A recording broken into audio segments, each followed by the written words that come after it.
beberapa abad setelah itu dikasih gantung. Baru beberapa abad setelah itu, kenapa? Karena banyak yang salah, nggak dipanjangin. Karena banyak yang salah nggak dipanjangin, akhirnya digantungin alifnya. Dalikal kitab, taknya itu panjang tabu, tapi nggak ada alifnya. Silakan dia dalam Quran, nggak ada alifnya. Itulah cara Quraisy nulis. Ustaz, ada alif gantung. Alif gantung itu baru beberapa abad setelah itu. Karena banyak yang salah, nggak manjangin, akhirnya digantungin alifnya.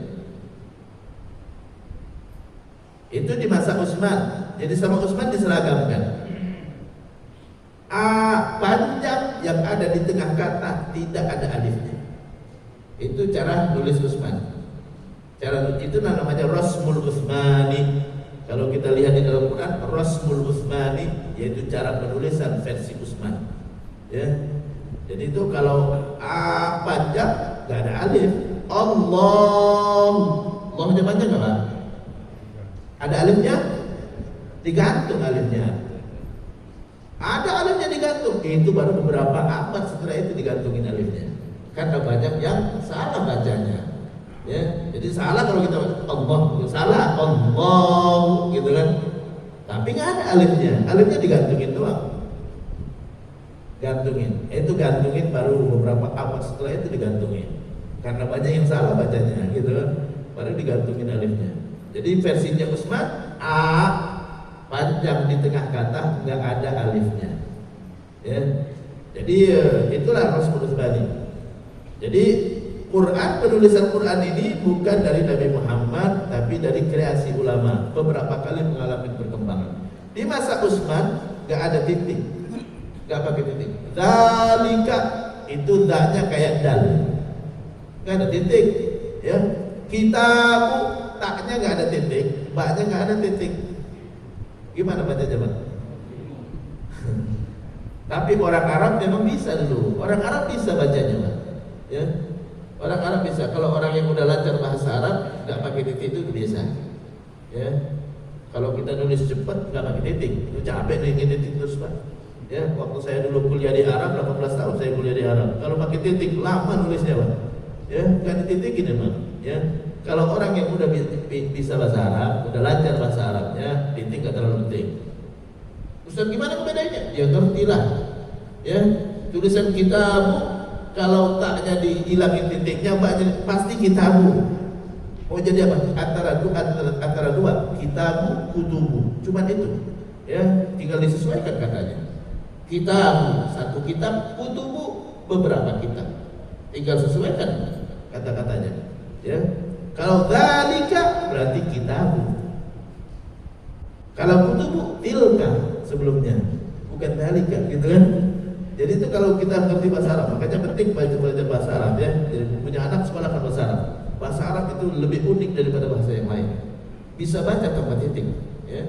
Jadi kalau dzalikal kitabu pasti kitabu enggak bakal jadi kutubu. Kenapa? Karena sebelumnya dzalika.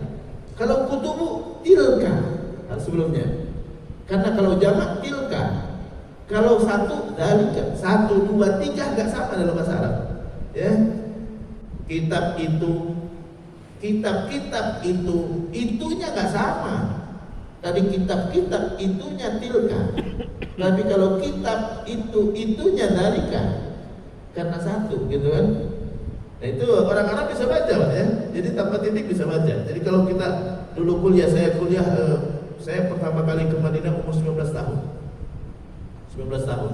Ya, latihan dari 19 tahun itu dosen nggak bawa buku, Pak. Nggak bawa buku, dia ngomong aja. Gimana supaya kita bisa nangkep dan nulisnya. Ini nggak, kalau pakai titik lama, Pak. Ya. Nggak ada titiknya lagi. Kalau pakai titik ya capek kan, ya. Nggak akan selesai. Gitu kan ya, nggak pakai titik lagi. Jadi ya bisa baca, bisa ya kalau udah terbiasa bisa. Itu jadi perkembangannya banyak. Di masa Abu Bakar versi nulisnya nggak diseragamkan, masing-masing sahabat sesuai dengan versi masing-masing. Di masa Utsman seragamkan, itu namanya Rasul Utsmani. Ya, nggak ada titik, tapi nggak ada titik dan nggak ada baris sudah pastilah. Kalau baris sudah pasti, ya nggak ada titik, nggak ada baris, ya saya sebutkan ya, nggak ada titik, nggak ada baris, dan nggak ada alif di tengah. Tengah kata nggak ada alif, nggak dikasih alif di tengah kata. Ya, di tengah kata kitabu kan itu satu kata, tabu itu nggak dikasih alif.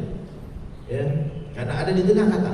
Ya, itu versinya Utsman. Beberapa abad setelah itu banyak orang yang salah baca, baru mulai dikanak titik. Itu di masa Abul Aswad Ad-Du'ali. Itu udah di abad ketiga. Udah di abad ketiga. Udah banyak orang yang salah baca ya. Waduh ya. Bahasa Arab, ilmunya manusia itu semakin lama semakin berkurang.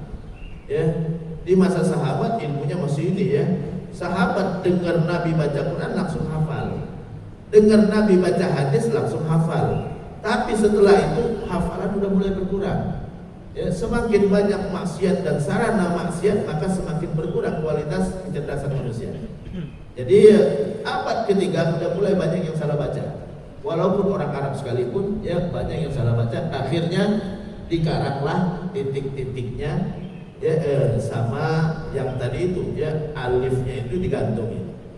Kenapa? Kalau nggak digantungin nanti nggak dipanjangin jadinya. Jadi itu adalah kreasi, ya itu Abul Aswad Ad-Du'ali jauh setelah itu ya. Salah baca juga, dikasihlah tanda wakaf. Jangan sampai salah berhenti nanti kalimatnya nggak sempurna maknanya, gitu kan? Dikasih tanda wakaf. Tanda wakaf baru setelah itu ya. Setelah itu gitu kan ya masih salah juga. Nah, ini ya. Nomor-nomor ayat. Nah, nomor ayat bukan dari Nabi. Ini ayat pertama, ini ayat kedua, ayat ketiga, bukan dari Nabi, bukan. Jadi kalau ada Quran versinya berbeda nomor ayat. Bukan berbeda ayat, ayatnya sama, ya. Cuma berbeda nomor ayat. Seringkali kita ketemukan di negara lain Quran gitu kan. Di sini An-Nisa ayat 59, di situ An-Nisa ayat 60, bisa aja. Ya, karena dalam menentukan ini satu ayat, ini dua ayat, bisa aja terjadi perbedaan versi. Bukan isinya yang beda, isinya sama. Ya, sama seperti Al-Fatihah. Al-Fatihah ulama sepakat Al-Fatihah itu 7 ayat. 7 ayat. Tapi yang mana ayat pertama, yang mana ayat kedua, yang mana ayat ketiga, itu ulama beda-beda pendapat. Yang enggak baca bismillah, dia enggak cantumkan sebagai ayat pertama. Tapi ayat pertamanya Alhamdulillahirabbil alamin. Ulama sepakat Al-Fatihah itu adalah 7 ayat karena Quran yang menyebutkan. Dinamakan Al-Fatihah itu dengan As-Sab'ul Mathani, 7 ayat pujian. Jadi karena sudah disebutkan dalam Quran 7 ayat pujian, berarti ayatnya 7. Nah, cuma yang mana ayat pertama, kedua, ketiga, keempat, kelima sampai ke-7 itu ulama beda-beda pendapat. Kalau versi mazhab Syafi'i, Bismillahirrahmanirrahim ayat pertama. Alhamdulillahirabbil alamin ayat kedua, ya. Shiratal ladzina an'amta 'alaihim sampai akhir itu satu ayat, yaitu ayat yang ke-7. Tapi kalau versinya orang yang enggak pakai bismillah, Shiratal ladzina an'amta 'alaihim ayat yang ke-6. Ya. Ghairil maghdubi 'alaihim waladdallin ayat yang ke-7. Ya, cuman seluruh Quran sudah ngikutin mazhab Syafi'i sebenarnya. Ya, coba walaupun di Arab Saudi gak kedengaran bismillahnya, tetap aja bismillahnya ayat pertama. Benar gak? Seluruh Quran sekarang sudah ngikutin mazhab Syafi'i. Kenapa semuanya ngikutin mazhab Syafi'i? Karena yang kreatif nulis itu adalah orang Syafi'i. Kenapa semua ngikutin mazhab Syafi'i? Karena yang kreatif nulis itu adalah orang Syafi'i. Penulis-penulis itu rata-rata Syafi'i, makanya ngikutin versi Syafi'i. Ya, mau orang di Arab Saudi bismillahnya enggak kedengaran, tetap aja bismillahirrahmanirrahim Qurannya satu. Karena yang kreatif nulis itu orang Syafi'i. Penulis-penulis Syafi'i, Ibnu Hajar Syafi'i. Ya, Imam Bukhari Syafi'i. Suyuti Syafi'i, gitu kan dia. Nawawi Syafi'i. Yang kreatif nulis itu adalah orang mazhab Syafi'i. Jadi banyakkan buku karangan itu adalah karangan dari ulama Syafi'i. Baik dalam ilmu hadis, ilmu tafsir, Ibnu Katsir Syafi'i, ya. Tafsir Ibnu Katsir Syafi'i, ya, walaupun itu dipegang di Arab Saudi. Jadi pegangan. Saya dulu waktu kuliah di Arab Saudi pegangannya adalah tafsir Ibnu Katsir Syafi'i. Ya. Orang Syafi'i semua. Yang mensyarahkan Imam Bukhari Syafi'i. Yang mensyarahkan Sahih Bukhari siapa? Imam Ibnu Hajar Syafi'i juga. Ya. Imam Muslim Syafi'i. Yang mensyarahkan Sahih Muslim siapa? Imam Nawawi Syafi'i juga. Yang kreatif nulis itu adalah orang-orang Syafi'i. Sampai saking kreatifnya orang Syafi'i, orang Hanafi ngiri. Ya, akhirnya bikin juga syarah Sahih Bukhari. Ya, Umdatul Qari karangan Imam Aini itu mazhabnya Hanafi. Ya, tapi tidak setenar Fathul Bari karangan Ibnu Hajar dari ulama Syafi'i. Jadi makanya kenapa Quran versinya udah seperti Syafi'i semua? Ya, cari Quran yang mana aja. Bismillahirrahmanirrahim ayat yang pertama. Ya, kenapa? Karena yang kreatif nulis itu adalah orang Syafi'i. Ya, kitab-kitab tafsir orang Syafi'i yang nulis. Dia nafsirkan Quran, di saat dia nafsirkan Quran dia tulis Bismillahirrahmanirrahim ayat pertama pasti kalau orang Syafi'i. Ya, Bismillahirrahmanirrahim ayat pertama pasti. Ya, sehingga itulah yang diikutin sekarang di seluruh dunia. Nah, itu terkait dengan Quran. Quran jumlah ayatnya ada 6 ribuan ayat. Ulama beda-beda pendapat, 6.000 berapa? Ada 6.200 sekian, ada 6.300 sekian, ada 6.400 sekian, ada 6.666. Ya, kenapa bisa beda? Beda dalam menentukan ini satu ayat atau dua ayat. Yang tadi saya katakan menentukan ayat bukan dari Nabi. Ya, menentukan ayat. Jangankan surat-surat yang panjang seperti Al-Baqarah, surah Al-Fatihah aja. Ulama beda pendapat menentukan yang mana ayat pertama, yang mana ayat kedua, yang mana ayat ketiga. Al-Fatihah aja, padahal sudah ada dalam Quran itu 7 ayat. Al-Quran sudah menentukan Al-Fatihah 7 ayat, tapi yang mana ayat pertama, yang mana ayat kedua, itu ulama beda-beda pendapat. Ya. Kalau versi Syafi'i, Bismillahirrahmanirrahim ayat pertama. Siratal ladzina an'amta 'alaihim ghairil maghdubi 'alaihim waladdallin, itu ayat yang terakhir, ayat ke-7.